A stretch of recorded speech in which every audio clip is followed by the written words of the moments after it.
Bismillahirrahmanirrahim. Assalamualaikum warahmatullahi wabarakatuh.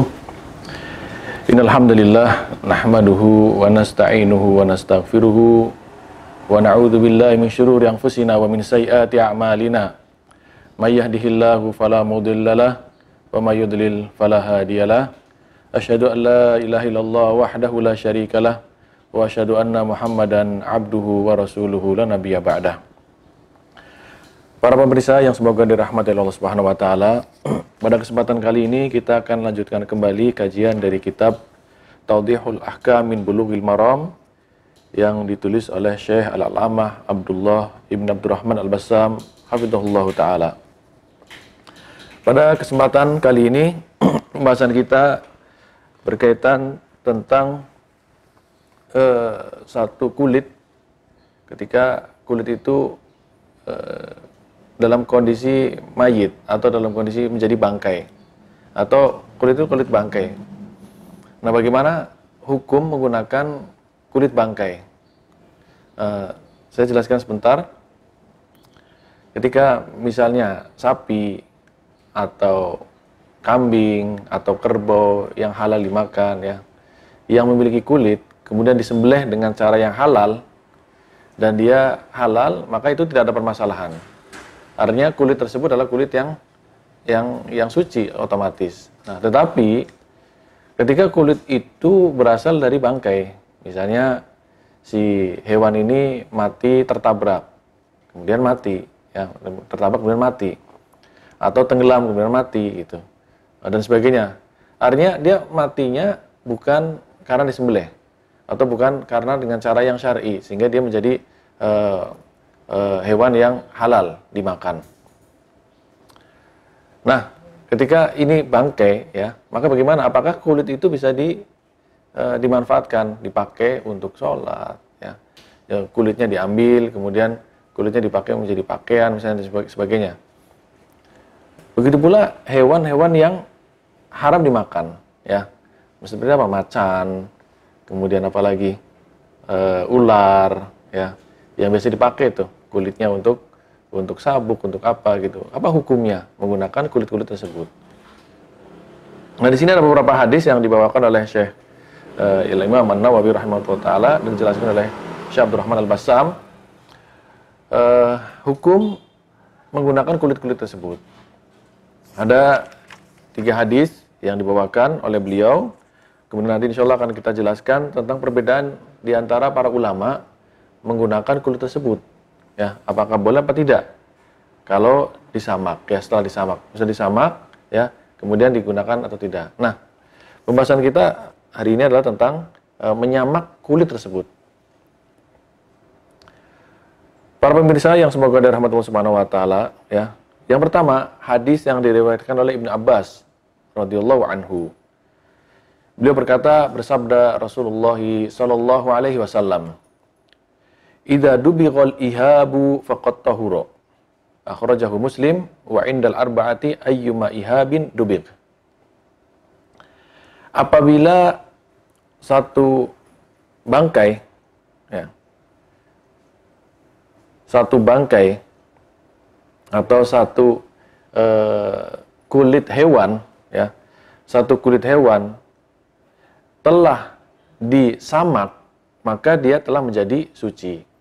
Jadi satu kulit hewan yang meninggal karena dia menjadi bangkai, maka kalau sudah disamak, dia telah menjadi suci. Apa itu dubigh? Dubigh atau disamak tadi? Disamak itu apa? Disamak kan menggunakan bahan-bahan tertentu, ya. Kalau sekarang menggunakan bahan-bahan kimia, sehingga menghilangkan bau, kemudian menggunakan kotoran-kotoran sehingga menjadi bersih, ya. Kata Rasulullah SAW, kulit bangkai apabila telah disamak maka dia menjadi suci. Bangkai apa saja? Semua bangkai. Umum secara ini dijelaskan secara umum bahwa apa saja kulit bangkai kalau sudah disamak dia menjadi suci. Dan dalam riwayat yang lain yang dikeluarkan oleh Al-Arba'ah, Abu Dawud, An-Nasa'i dan sebagainya, mengatakan ayyuma ihabin dubigh, dan kulit bangkai apa saja telah disamak maka menjadi suci. Ini hadis yang pertama yang menjelaskan tentang hukum ya kulit yang disamak, kulit bangkai yang disamak. Hadis yang kedua adalah hadis yang diriwayatkan oleh Salamah bin Al-Muhabbiq radhiyallahu anhu. Qala, dia berkata, qala Rasulullah sallallahu alaihi wasallam. Bersabda Rasulullah sallallahu alaihi wasallam, "Dibahu juludil maitati tuhuruha." Sahahahu Ibnu Hibban. Menyamak kulit bangkai adalah pensuciannya, ya. Jadi ketika kulit bangkai telah disamak, dia menjadi suci. Hadis ini diriwayatkan oleh Ibnu Hibban dan disahihkan oleh Ibnu Hibban. Jadi dari hadis ini dijelaskan bahwa menyamak kulit bangkai apa saja, dia dijelaskan bangkai apa saja ya. Baik makanan yang halal, baik hewan yang halal dimakan maupun hewan yang tidak halal dimakan. Ketika sudah disamak, maka menjadi suci. Itu adalah pensuciannya ya. Agar kulit-kulit bangkai tadi bisa menjadi suci, maka dilakukan dengan menyamaknya. Kemudian hadis yang ketiga adalah hadis yang diriwayatkan oleh Maimunah. Jadi pemirsa yang semoga dirahmati oleh Allah, ada 3 hadis ya. Tadi pertama diriwayatkan oleh Ibnu Abbas radhiyallahu anhu. Kemudian yang kedua diriwayatkan oleh Salamah ibn Al-Muhabbiq. Nah, yang ketiga adalah hadis Maimunah. Nah, jadi kita ingat-ingat ya, tadi Ibnu Abbas yang pertama, kemudian hadis Salamah yang kedua, kemudian yang ketiga adalah hadis Maimunah. Qalat, ia bercerita, marra nabiyyu sallallahu alaihi wasallam bisyatin yajurrunaha. Satu ketika Nabi sallallahu alaihi wasallam melewati sebuah kambing yang sudah meninggal, atau satu kambing yang diseret ya oleh mereka, oleh para sahabat. Faqala law akhadtum ihabaha. Kenapa kalian tidak ambil kulitnya? Kenapa kalian seret tidak ambil kulitnya? Faqalu innaha maitatun. Maka kata para sahabat, enggak Rasulullah, karena ini adalah bangkai ya, yang mati bukan karena disembelih secara syar'i. Faqala yutahhiruha al-ma'u wal qaradu. Maka kata Rasulullah SAW, kulit itu akan disucikan dengan ma dan qarad. Qarad itu adalah satu biji yang dipakai di saat itu untuk menyamak sebuah kulit. Hadis ini diriwayatkan oleh Abu Dawud dan Nasai. Ini juga hadis yang menegaskan kembali tentang bolehnya menyamak kulit hewan yang mati bukan karena disembelih dengan syar'i dan menjadi suci. Ya. Jadi 3 hadis. Maka para ulama mengatakan hadis tentang menyamak itu hadis yang mutawatir. Nah, pemirsa yang semoga dirahmati oleh Allah Subhanahu wa taala, apa pelajaran yang bisa diambil dari 3 hadis tersebut? Pertama, hadis Ibnu Abbas secara umum menunjukkan bahwa kulit apapun itu kalau sudah disamak menjadi suci. Baik hewan yang suci ketika dia hidup atau yang tidak suci, ya. Jadi umum saja. Jadi hewan apa saja? Baik hewan apa saja ya? Hewan yang macan tadi sudah saya sebutkan ya, ataupun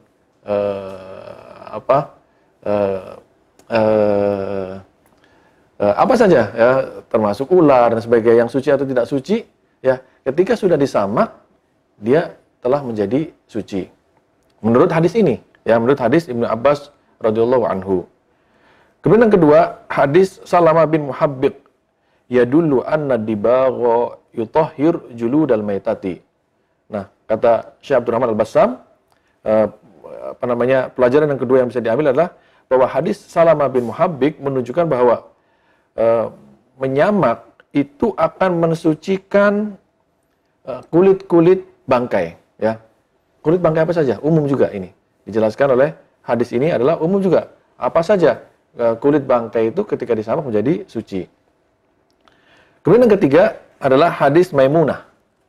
Di mana hadis Maimunah yadullu alla anna dibagha yutahhir jildasyatil maitah al-maitah. Bahwa hadis Maimunah menunjukkan menyamak itu akan mensucikan kulit kambing yang menjadi bangkai. Seperti syah wa ghairiha minal hayawanatil halali akluha. Seperti kambing ataupun yang lainnya yang itu adalah hewan-hewan yang halal dimakan. Keempat, pelajaran yang bisa diambil kata Syekh Abdurrahman Al-Bassam, madama annal jild qad tahura ba'da dabgh fa innahu yajuzu isti'maluhu fil yabisati wal ma'i'at wa yajuzu labsuhu wa iftirashuhu wa ghairu dzalika minal isti'malat. Selagi kulit itu telah menjadi suci setelah disamak, kata beliau, maka boleh dipergunakan untuk hal-hal yang kering maupun yang basah, ya. Kering itu apa? Dipakai baju, menjadi kopiah, menjadi sabuk, menjadi sepatu, menjadi sandal misalnya, menjadi celana dan sebagainya. Kalau itu memang bisa dipakai yang kering, ya, itu boleh. Begitu pula yang basah. Yang basah itu apa? Misalnya untuk menjadi wadah untuk air, ya. Zaman dulu orang-orang dahulu ketika belum ada ditemukan plastik dan gelas dan sebagainya, ya mereka membawa air menggunakan kulit-kulit tersebut. Kirbah zaman dulu dinamakan dengan, dalam bahasa dinamakan dengan al-kirbah. Jadi mereka membawa air menggunakan kulit-kulit, ya, yang sudah dikeringkan dan untuk menuangkan air atau menyimpan air dan sebagainya, atau menyimpan makan dan sebagainya. Itu barang-barang yang basah. Ya, yang kering boleh, yang basah juga boleh selagi itu telah disamak dan menjadi suci. Wa yajuzu labsuhu wa iftirashuhu, dan juga boleh dipakai, ya. Wa iftirashuhu, dan digelar, ya, untuk menjadi tikar, menjadi alas untuk sholat, untuk kalau sekarang kita namakan dengan sajadah, yang menjadi sajadah dan sebagainya. Wa ghairu dzalika minal isti'malat, dan lain sebagainya yang itu untuk penggunaan halal yang lainnya.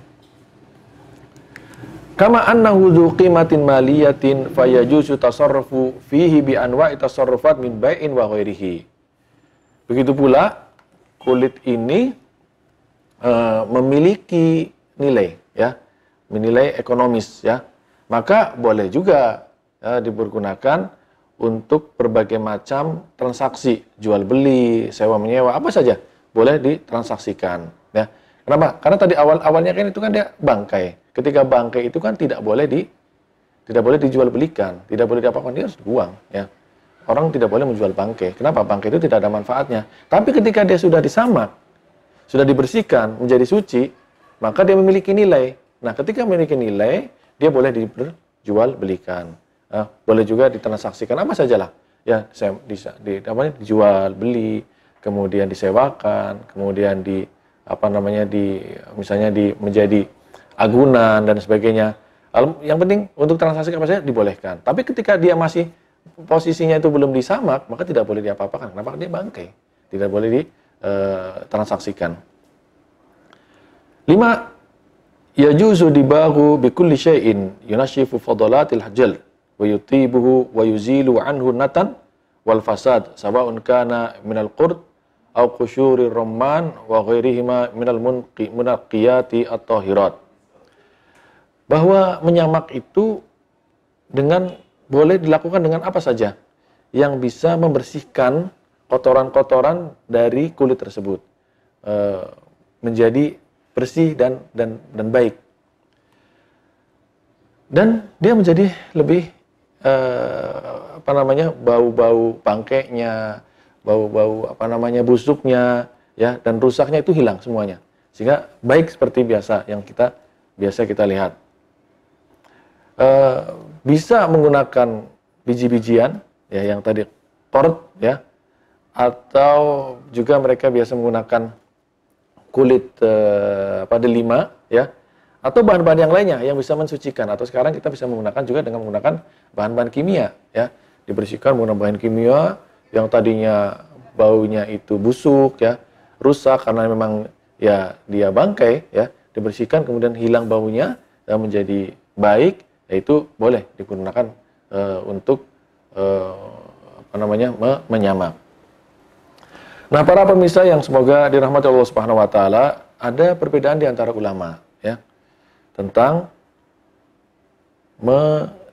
tentang kesucian kulit bangkai setelah disamak. Nah, jadi tidak satu kata ya para ulama dalam menyikapi hukum kulit yang telah disamak, ya, kulit bangkai yang telah disamak. Ya. Jadi kita harus garis bawain ya, kulit bangkai. Tapi kalau kulit yang memang disembelih dengan cara halal, ya, dan dia halal dimakan itu tidak ada permasalahan, ya. Misalnya di Idul Adha, ya, atau apapun, atau namanya ketika disembelih, diperjualbelikan itu sudah tidak ada masalah lagi, ya. Tidak ada perbedaan di antara ulama. Yang jadi perbedaan para ulama adalah kulit bangkai tadi, ya. Ketika hewan itu adalah hewan yang suci ketika dia masih hidup, ya. Jadi binatang ternak lah, ya. Kalau lain daripada itu, maka itu tidak menjadi pembahasan perbedaan di antara ulama ini. Pendapat pertama adalah Al-Imam Ahmad, di antara pendapat beliau yang paling masyhur, kata beliau adalah jildal maitati la yutahhar bittibaghi, bahwa kulit bangkai itu tidak disucikan dengan samak, ya. Jadi samak itu tidak mensucikan kulit. Walau kana minal hayawani tahiran fil hayah, meskipun itu adalah hewan yang waktu masih hidupnya suci, ya. Boleh dimakan. Wa inna ma yajuzu isti'maluhu fil yabisat. Jadi boleh dipakai hanya untuk penggunaan yang kering, ya. Tadi untuk dipakai baju, untuk menjadi alas meja misalnya, ya, atau menjadi apa sajalah, ya, yang itu digunakan untuk hal-hal yang kering. Wa huwal marwiyu an Umar wa ibnihi wa Imran ibn Husain wa Aisyah radhiyallahu anhum. Dan pendapat ini diriwayatkan dari Umar dan anaknya Abdullah bin Umar, kemudian Imran bin Husain, sahabat juga, wa Aisyah radhiyallahu anhum. Dan ini pendapat Aisyah radhiyallahu anhum ajmain. Semoga Allah meridai para sahabat semua tersebut. Ya. Jadi ini pendapat pertama, pendapat Imam Ahmad, di mana beliau mengatakan bahwa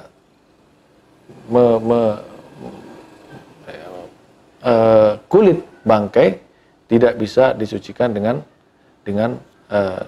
mensamak.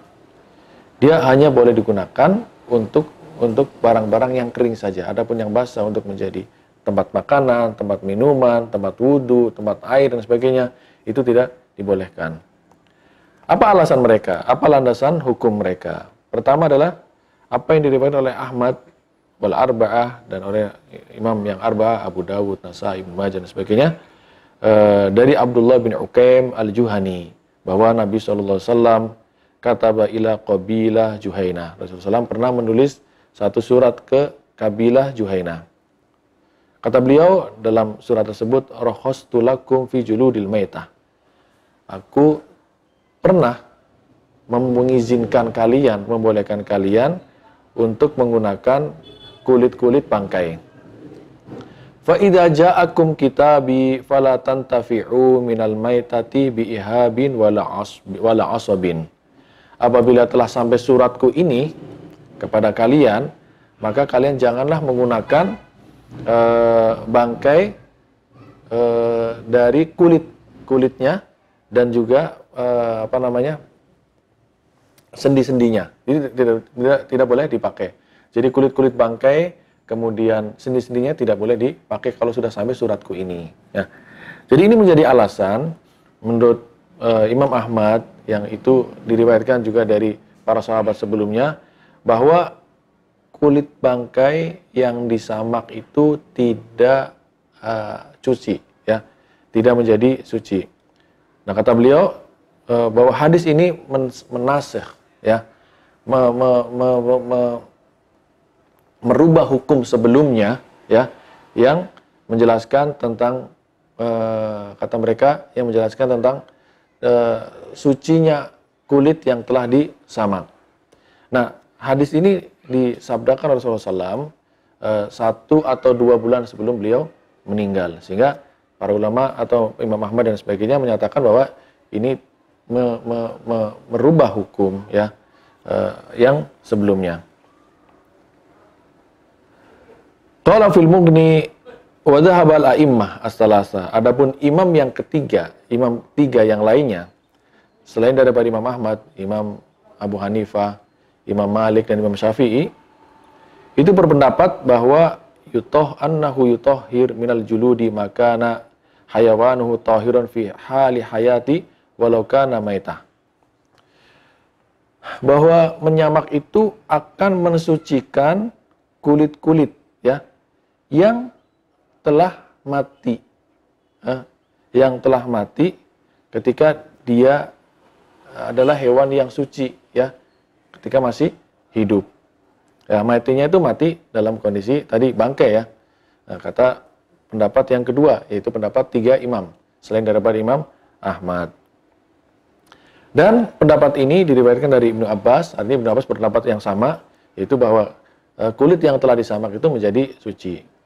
Kemudian Ibnu Mas'ud juga, kemudian Atha di kalangan tabi'in, Hasan, Sya'bi, An-Nakhai, Qatadah, Sa'id bin Jubair, Al-Auza'i, Wal-Laits, Ats-Tsauri, Ibnu Mubarak, Ishaq, dan dia itu juga salah satu riwayat dari Imam Ahmad juga ya. Jadi banyak para sahabat dan juga para tabi'in yang berpegang atau yang berpendapat dengan pendapat yang sama di antara tiga imam tersebut yang menyatakan bahwa kalau kulit bangkai telah disamak dia menjadi suci. Yaitu bangkai apa? Hewan yang suci yang halal ya. Waqtara hadhihi riwayah an Ahmad jama'atu min ashabihi minhum Muwaffaq wa Syarih wa Taqiyuddin wa Sahibul Nafa'iq. Dan mengambil riwayat ini ya, yang memilih riwayat yang Ahmad ini, yang dimana Ahmad tadi yang pertama adalah mengatakan dan itu pendapat yang masyhur ya di antara para ulama bahwa itu tidak menjadi halal. Ada juga riwayat Ahmad yang lainnya yang mengatakan bahwa itu menjadi halal ya. Dan yang mengambil riwayat ini dari Ahmad adalah jamaah min ashabi, itu di antara sahabat-sahabat Imam Ahmad atau pengikut Imam Ahmad seperti Muwaffaq, Syarih, kemudian Taqiyuddin dan sebagainya. Apa dalilnya? Apa landasan hukumnya yang menyatakan bahwa kulit bangkai yang telah disamak itu menjadi suci? Adalah hadis-hadis yang tadi, yang tiga tadi yang kita sebutkan. Hadis yang diriwayatkan oleh Ibnu Abbas, hadis yang diriwayatkan oleh Salamah, hadis yang diriwayatkan oleh Maimunah, tiga itu yang menyatakan bahwa kulit yang telah disamak itu menjadi suci. Bahkan ada 15 hadis ya, 15 hadis yang menjelaskan tentang sucinya kulit yang telah disamak. Di antara tiga hadis ini tadi yang sudah disebutkan. Kemudian ada yang membantah ya. Membantah bahwa hadis Abdullah bin Uqaim itu menjadi alasan bahwa hadis samak itu menjadi hadis yang tidak konsisten ya. Kenapa ada yang membolehkan, ada yang tidak membolehkan ya. Dan Abdullah bin Uqaim itu belum pernah mendengar langsung dari Nabi Shallallahu Alaihi Wasallam, dan hadis yang seperti ini tidak bisa menguatkan hadis yang selanjutnya atau hadis yang sebelumnya. Bagaimana mengkompromikan hadis ini dengan hadis-hadis yang lainnya? Bahwa hadis Uqaim itu melarang menggunakan kulit ya, menggunakan kulit dan menggunakan sendi-sendi dari bangkai. Bagaimana mengkompromikan? Bahwa hadis Uqaim tadi adalah larangan terhadap kulit dan sendi-sendi yang belum disamak. Adapun hadis-hadis yang lain, yang 15 hadis yang lainnya adalah membolehkan menggunakan kulit ya, bangkai yang telah disamak. Kalau yang ini yang belum disamak itu tidak dibolehkan. Kalau yang tadi, kalau sudah disamak maka dibolehkan.